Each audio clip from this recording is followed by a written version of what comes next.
Bermula hanya mencoba-coba serta sebagai penghasilan tambahan, membuat Fadli kini fokus dalam menjual alat musik gitar.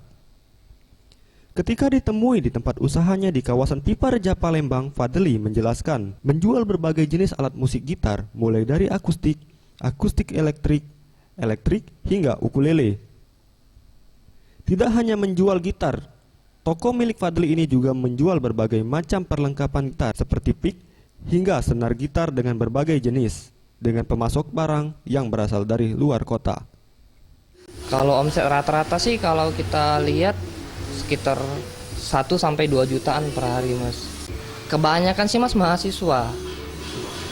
Dari anak SMA sama mahasiswa lah yang sering-sering manggung. Meski perkembangan musik di Palembang belum begitu baik, namun di tempat usahanya Fadli bisa meraih omset 1 hingga 2 juta rupiah per hari dengan konsumen mulai dari anak-anak sekolah, mahasiswa, hingga anak-anak band.